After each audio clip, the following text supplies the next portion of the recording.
Hi, welcome to my podcast, Talking Travel with Wendy. I travel the globe interviewing really cool people in small hospitality and tourism businesses. Join me each week as I discover and share something or someone new with you. You can find more at www.travelwithwendy.net. And remember, it's always an adventure when you travel with Wendy. Thanks so much for joining us here today for Talking Travel with Wendy. I am here with Corinna and Ryan Flegel of the Featherleaf Inn as well as the Sugar Apple Bed and Breakfast. We are here in St. Croix, U.S. Virgin Islands, and we're super glad you're here with us today. Thanks so much for being my guests and being here. With pleasure. Yeah. Thanks for being our guest. Yeah. It works both ways. And thanks for doing round 2. There you go. Oh man, I've taken 3 so many times. We've been doing, so it's fine. I like to share with my audience that, sometimes things happen. The good news is we have the same answers. So Yes. the answers still haven't changed. You can't help nature and things that happen. So No worries. Tell us, how did you get here in St. Croix? And thanks for telling me the story again. Long, short, short, long. Yeah, so we actually sailed to St. Croix from Florida. What was it, 5 years ago. We're going on 7 years together. We bought a sailboat to sail around the world to figure out where we wanted to live and start ecotourism business in conjunction with conservation. Yeah. And so anyways, we landed in St. Croix by sailboat in Christmas of 2017, which was 3 months after 2 huge hurricanes. And we took ownership of 2 historic properties and rehabilitated them into fantastic destinations. Yeah.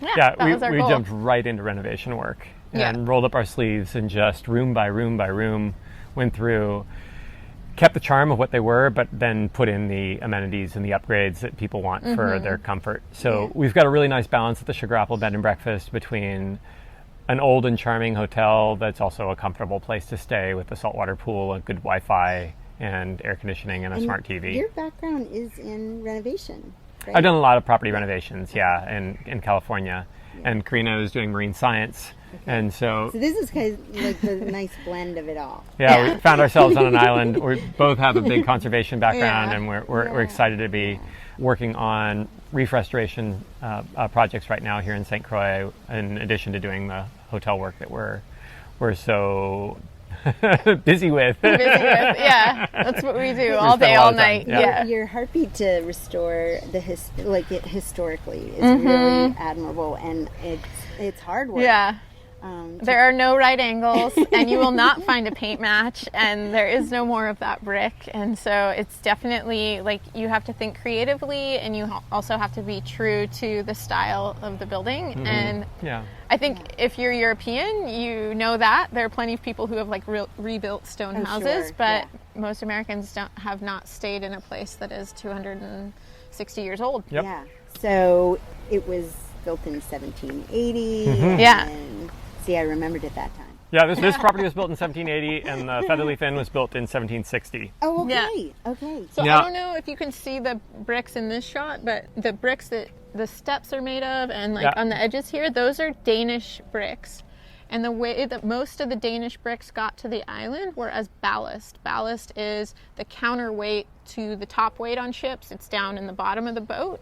So that keeps the boat steady. And so a lot of these Danish bricks were used as ballast and then used as building materials later on. And so most of the historic properties will have some of that Danish brick in it. You can't find Danish bricks anymore. Moral of the story. But our walls here are a combination of historic Danish bricks, coral. They used to cut the coral off the reefs and use that as a building material, and stone. And then all held together with this lime mortar that's made out of conch shells and other sand and other local materials. What was here? Right? The lime. Mm-hmm. Well, that's made on island. Yeah, okay. They built kilns and then made lime and lime kilns here. Yeah. Okay. So we've had the challenge. I mean, we're not the first owner of this property as a hotel, so somebody already sort of designed it as a hotel. Each room has its own bathroom, and there's a central pool area, but it's neat because it actually this property and the Featherleaf Inn have been converted into a hotel. So it just has a charm and intrigue that other properties don't have. I know there's a question I was going to ask you. The Featherleaf, was that next to the fort or part of the fort down there? Okay. No. But the Featherleaf Inn was built the very same year as the fort in Frederiksted. Okay. Mm-hmm. We're 3 miles north of the fort and 3 miles north of the town of Frederiksted. Okay. And we're just in this open area of Coastline. Yeah, I mean, we have 19 acres of land over at the Featherleaf Inn, and it's a huge stretch of coastline there, and it's just beautiful. So, buddy.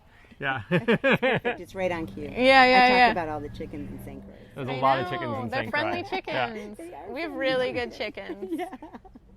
So And they're part of the sugar apple because they're totally the part of turtles. Christiansted. They really are.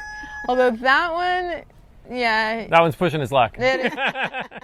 Definitely. So No. you have 12 rooms here at and has it always had 12 rooms? And okay, and because it's Pretty much. Yeah, and the rooms are separated into 4 different buildings. Okay. So we have different rooms here around the pool and the gardens like this, and you can sort of stroll around and find different private gardens to read a book in or just sit in and be peaceful, and it's really nice. So. Yeah, and it's the same with St. Croix. It's hard to find a crowd, unless you're like really hungry at 1 p.m. at the best vegan food cart. But, right. There you but yeah, I feel like there's always a space to go and sit and read or have a conversation. I did find out this is the oldest swimming pool.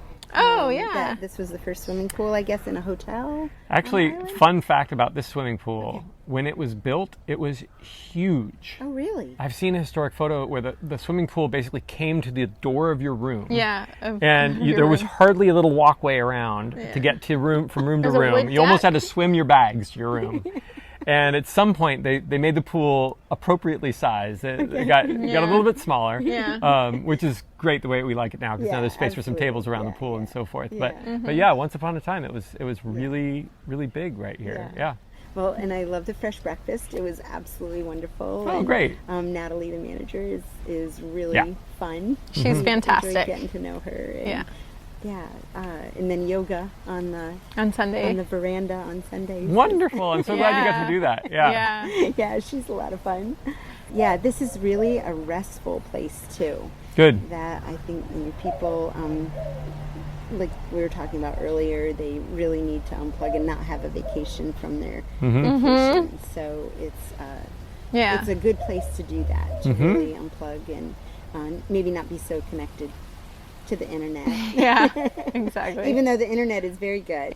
Yeah, we made sure there's good Wi-Fi connectivity. A lot of people are working when they travel, so we want to provide that option for people who need it too.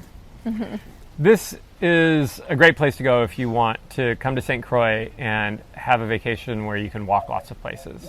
Our historic core of Christiansted is only 7 blocks long, and so if you walk all the way across Christiansted, you end up at the fort, which is run by the National Park Service. There's a museum there. Okay. Or you walk less distance, a block up to all the way across town, and there's various restaurants to eat at and bars to go to.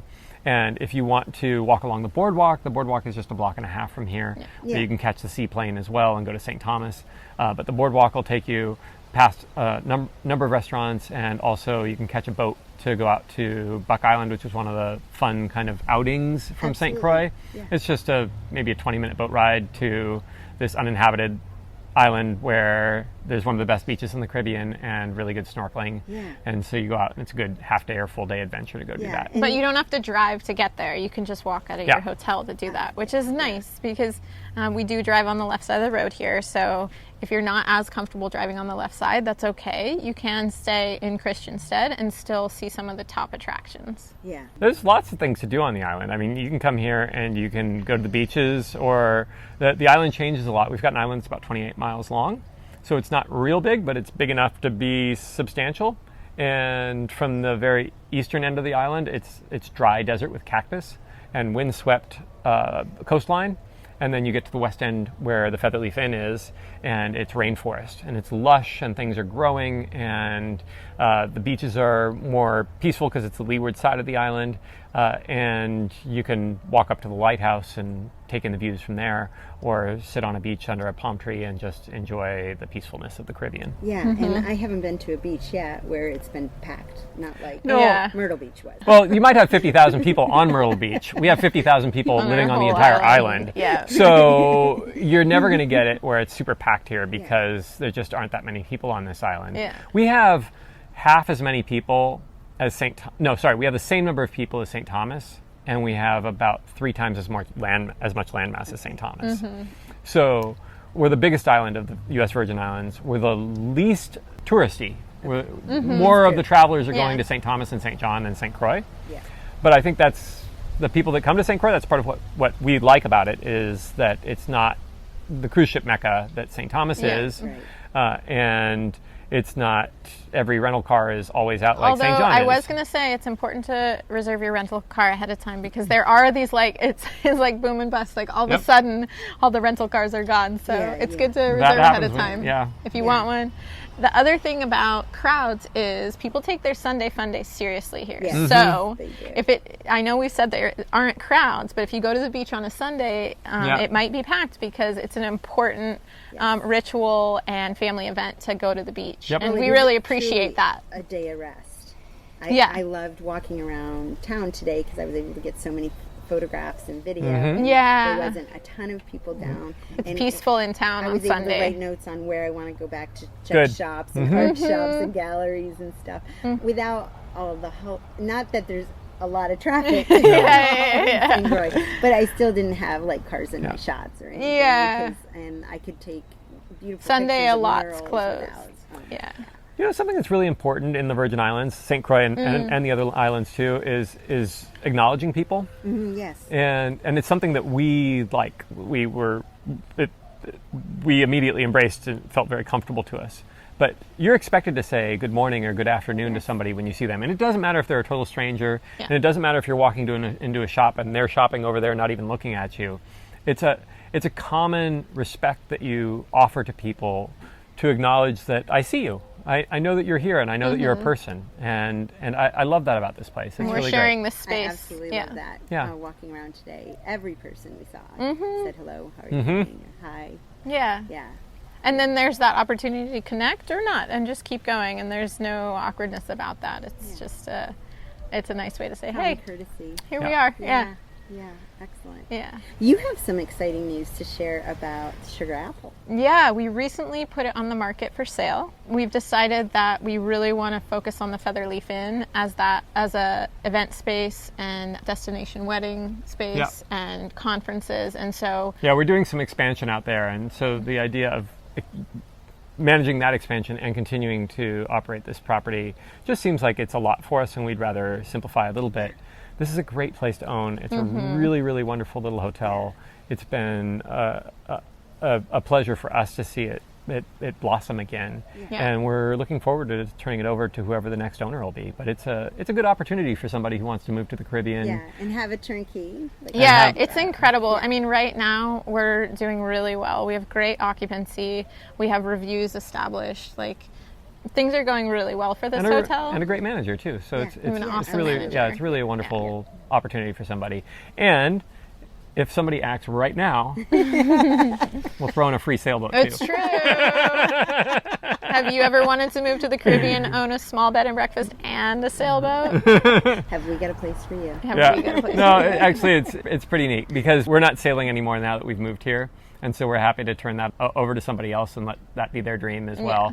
It's just we're doing a lot. Yeah, it's the dream lifestyle that everybody talks about. Moving to a tropical island and having your boat to be able to go out and see it, and eating sailing good food. To the British Virgin Islands on the weekends. It's pretty good. Yeah, fresh food and So we're excited to have brought this property to life, and we feel like it's a good transition point for us. To turn it over to someone else. I want to say that for any of your followers that are interested in good food experiences, this is a great place to come to. We have more vegan eateries on the island than I think you'll find per capita in New York City or Portland, Oregon. That's important because it means people are driving local fresh fare here. So vegan or not, if you like to eat well, this is a good place to be. If you care about your health, this is a good place to be. We have an island that has roots in agriculture here, which means you can find lots of fresh produce. You want a fresh mango, come during the summer and mango season, they'll be dropping off the trees everywhere. You want fresh tamarind, you want soursops, you want sugar apples, like this place is named for. You want to try egg fruit or custard fruit. You want those sweet little bananas that are really, really good. Yeah. You want to try the best dragon fruit in the world, go to Art Farm on the east end of the island. They've got this beautiful farm where they specialize in dragon fruit and pineapples and a few other things. I'm excited to investigate those as well. Yeah. And some of the special dinner events that are hosted by Ridge to Reef Farm up in the rainforest, where they feed you based on what they're growing and are just wonderful. And you can't forget, almost every day of the week you can go to Seja Farm. You can go directly to the farm and buy from their farm stand. Oh, that's great. Yeah, and then on Saturdays every week we've got a farmer's market. It's got a number of vendors at it, and you can go and interact directly with not just farmers, small farmers, people who have backyard farms, and you get a variety because of that, because people are selling just a little bit of this or a little bit of that that they grew themselves and are bringing to the market. Yeah. Yeah, just really great. Yeah. So, Find us, please. Yeah. We're on social media. We're on Facebook. and your website is? SugarAppleBnB.com. Okay. Sugar Apple, B as in the letter B, and as in Nancy, B as in boy again, .com. And feather, like a bird's feather, leaf, like the leaf of a tree, in with two N's, INN.com. Okay. Yeah. Awesome. And you're on Facebook and Instagram. Yeah. Sugar Apple Bed and Breakfast, and I Featherleaf will Inn, have both all of the those. descriptions down below as well with Great. all the links. Yeah. People can find you that way as well. Yeah, we make it real easy for people to book online, and you can always call us if you have questions. You can call us, email us. We're ridiculously available. Yeah. And we're owner operators, so we're here, we're living here, and the more time goes on, the more confident I am in recommendations for people. Yeah. It's nice to have a small operation where we only have 12 rooms or 9 rooms, because I have the time to talk to people, see what they want to do, and help them find what they want to do on their vacation. Because everybody wants something a little different. You know, I'll just mention too, for anybody who's considering investing in the island and has been looking at, like, whether you're interested in buying the Sugar Apple Bed and Breakfast or anywhere else, this island, you can do a 1031 tax deferred exchange just like you could with any investment property stateside. Okay. And this island is also both the Sugar Apple is inside of a qualified opportunity zone, so there's this whole QOZ tax advantage, and there's an enterprise zone here. There's lots of different tax incentives for people who want to come to the island and operate a business. So if anybody is interested in that, just know that those are all there and can be added to. You don't have to choose just one. You can put them together. So it's a pretty good situation. Yeah. Like, if people are interested in living here or moving here, we like to help answer questions. Thanks so much for joining us here today. We really are glad you're here with us in St. Croix on location. Thank you guys very much. Thanks. Thank you. Appreciate it. A lot of fun. Yeah. See you soon. Bye-bye. Bye. Thank you, Corinna and Ryan, for your hospitality and island welcome. For more information on staying at the Sugar Apple B&B or purchase inquiries, check out the links in the description below. My channel helps support small businesses and share authentic experiences from around the world. Want to support my channel or become a partner? Check out the links below, or you can follow me on Facebook and Instagram. And remember, it's always an adventure when you travel with Wendy.